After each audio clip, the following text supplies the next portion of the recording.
Our first question this week comes from Pork Soda, who says spring practice will be starting soon. What can fans hope to glean that will give hope for the upcoming season? You know, the first thing you should look for is better coaching. If these spring practices are open to the media, we'll be able to see how this staff compares to the previous staff. Like, are there actual corrections being made, or does some assistant coach just yell out, "Hey, do that right," and then the drill or play just continues? Also, I'd look at the quarterback situation.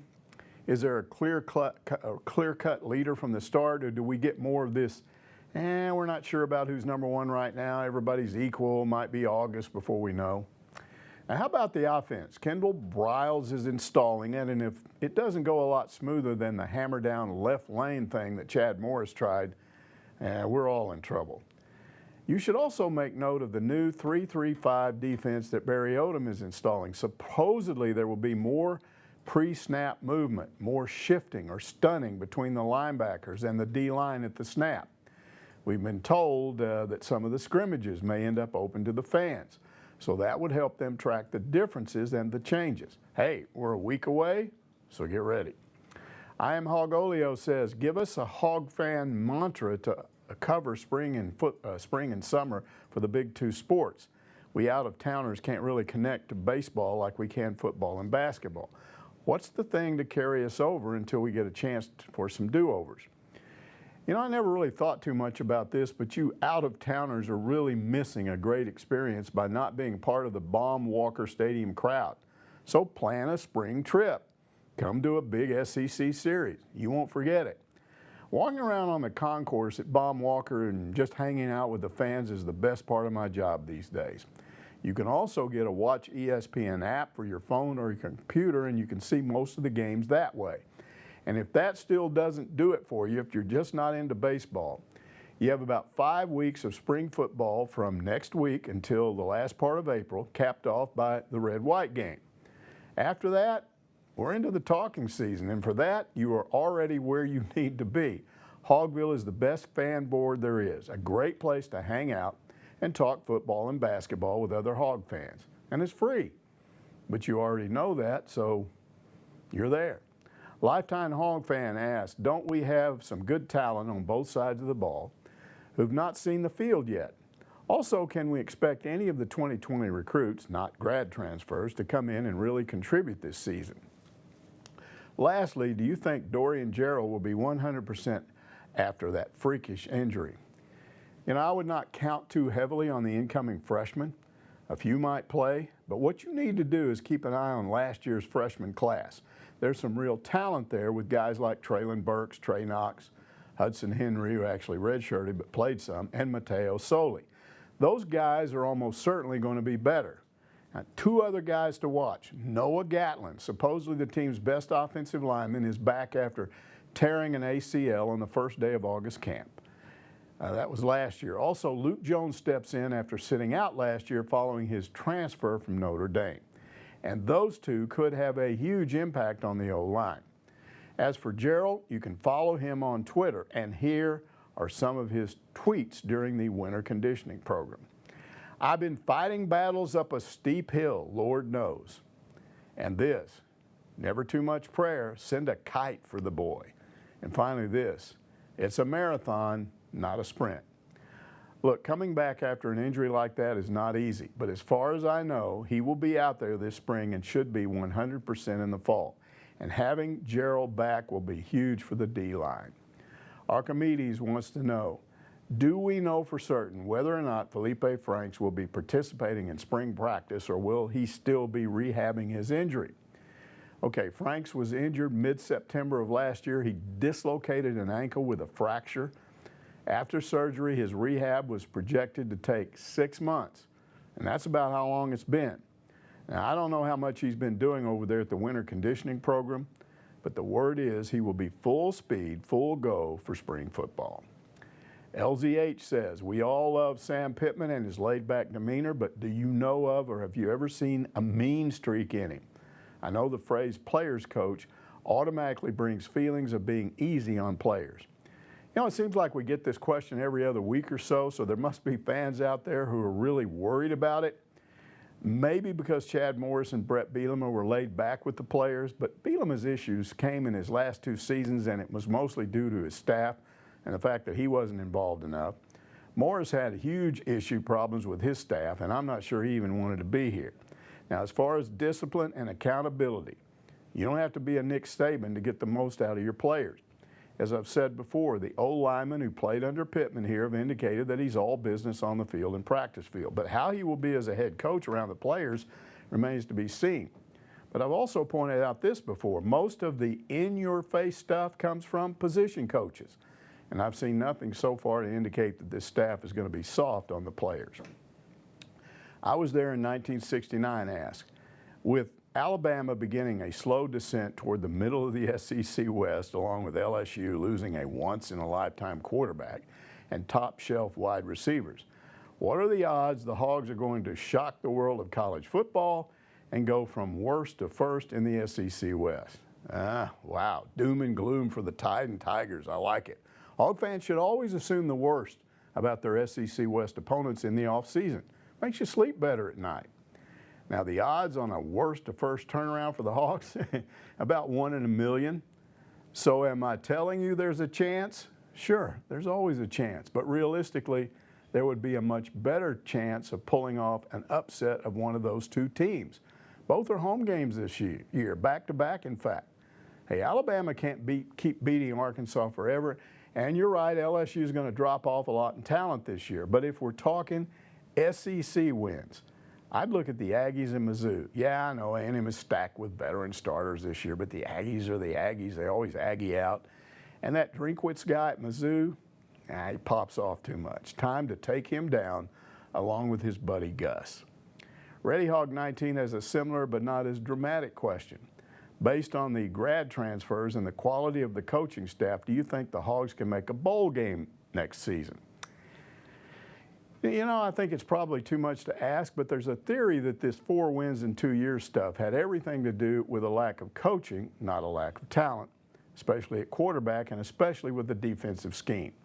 Now, you hook Franks up with Briles, with Rakeem Boyd back at running back, and then you add Gatlin and Jones to the O-line and ditch John Chavis's horribly bland and outdated defense, and just maybe the difference will be dramatic.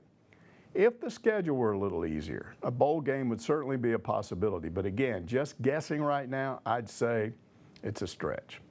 Hoggle says the blue bloods in football and basketball almost always get the best players, more so than ever it seems. Do you think this is because the players are being bought one way or the other more than ever?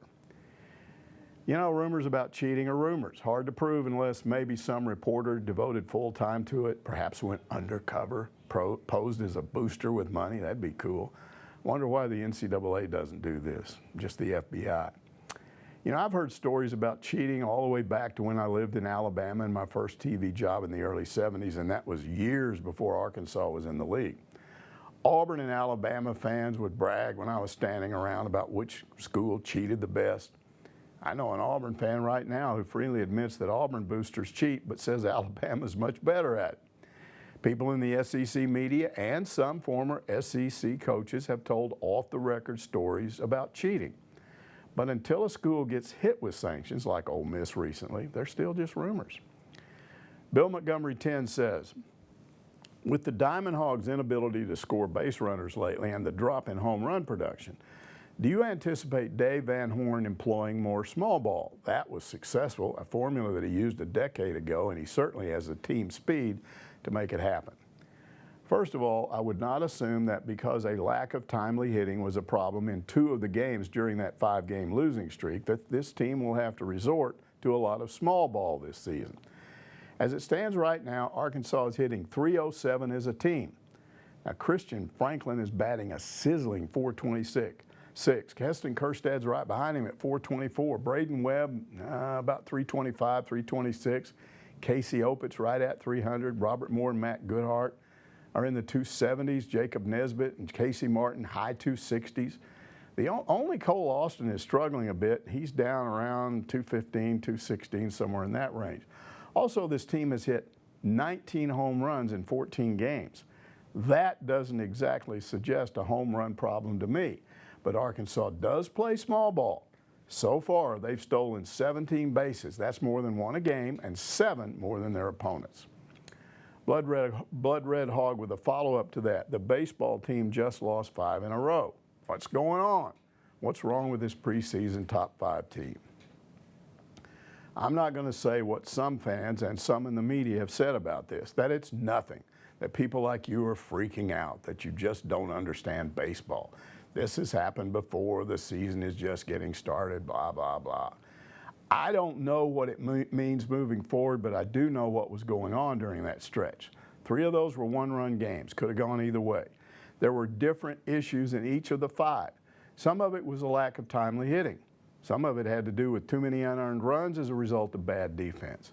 And a lot of it had to do with pitching. Now, it is true that coaches start off with ideas of who should pitch and when. Then they adjust as the non-conference season evolves. And Dave Van Horn has already made some adjustments. There will be more if certain pitchers like Wicklander and Copps continue to struggle. Both of those guys have ERAs of over 6. Caleb Bolden, who got the start Saturday against South Alabama, may take over as the Saturday guy. He's looked really good. And then there's a true freshman from Bryant, Will McIntyre. He didn't allow a base runner in 2 innings of relief in that game. He struck out 4 of the 6 batters he faced. His role will be increased. Now, there are 4 guys on the staff with ERAs over 6, but there are 6 under 2 and 9 under 3. So there will be some adjustments. Now, as I said earlier, hitting is not a huge problem, not when you have a team batting average over 300. However, we've seen Van Horn juggle the batting order to try and produce more runs. Now look, am I concerned? Yeah, somewhat. This was a top 5 team that suddenly has the worst record in the SEC West and is one from the bottom in the entire conference. Arkansas is down to around 14th in the composite polls. Fans were over the top excited after the first 2 weeks of the season. That losing streak was a punch in the gut to them. But there were still more than 5,000 fans at Baum on Saturday when that streak ended with a 15-2 win. Arkansas got more good pitching on Sunday, a big walk-off home run to take the series from South Alabama. Maybe Kerstad's big blast will provide just what this team needed. And hopefully that 5-game losing streak was just a glitch, but again, I'm not ready to say that just yet. The road trip to Mississippi State this weekend will be huge after midweek games on Tuesday and Wednesday. Alabama Hog recalls, Coach Muss mentioned that Jimmy Witt's mother stated that he had better treat her son right. Has Witt's mother made any comments regarding Coach Muss at the program and/or Jimmy's senior season? You know, I'm not aware of any comments she has made, but after that win over LSU on seniors night, Witt himself issued a remarkable statement on Twitter about his return to Arkansas for his senior year after playing here as a freshman, transferring to SMU and coming back. Let's take a look at that tweet. Dear Razorback Nation, he wrote, this has been one of the best years of my life. Every day I feel grateful that I get to spend my last season playing for such an amazing community. Tonight was my last game in Bud Walton Arena, and I just want to say from the bottom of my heart, thank you. Thank you for welcoming me back with open arms because I know you didn't have to. Thank you for showing up at every home game, making it one of the hardest places to play in America. Thank you for loving my teammates through all the ups and downs of the season. I will cherish these memories I've created this year with you all for the rest of my life. Thank you for everything. With all my love, Jimmy Witt. Now, wasn't that awesome? So I think it would be safe to say that Jimmy Witt and his mother are very happy with the way things turned out. Eric Musselman is all about defense, and Jimmy has been Arkansas's best defender this season, sometimes at the expense of his scoring. Now, we all saw what happened to this team in those 5 games that Isaiah Joe missed. Well, I don't want to think about what this whole season would have been like had Jimmy Witt not decided to come back home. He will go out as a huge fan favorite. Greasy Corner wants to know, now that the season is over, who gets the recliner chair used in the recliner free throw contest at every home basketball game? If you watch Ask Mike very often, you know the answer to that one. Closets, man. There are closets all over the various facilities operated by the athletic department.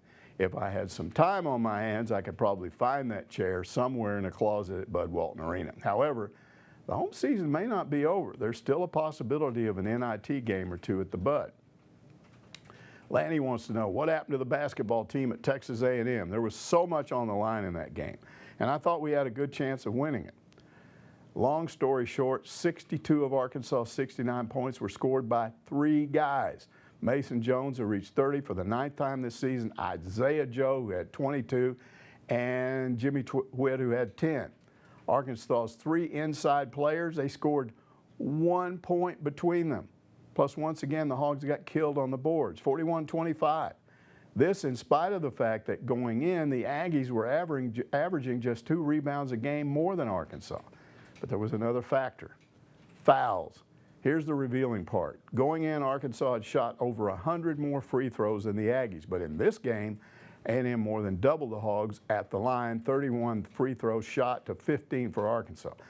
And I think that probably had a lot to do with the technical foul called on Eric Musselman late in the game. Arkansas fans on Twitter were furious with the officiating, but hey, what else is new?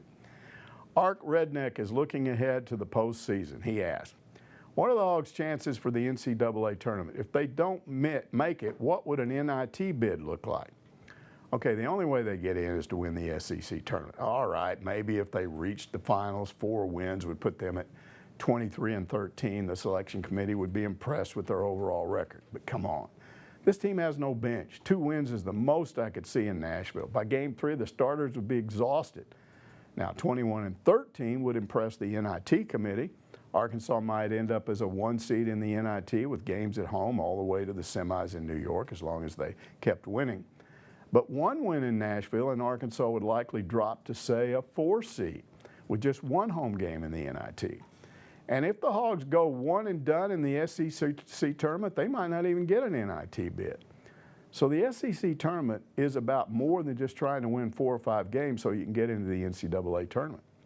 Okay, that's it for now. Ask Mike. We'll be back next Monday.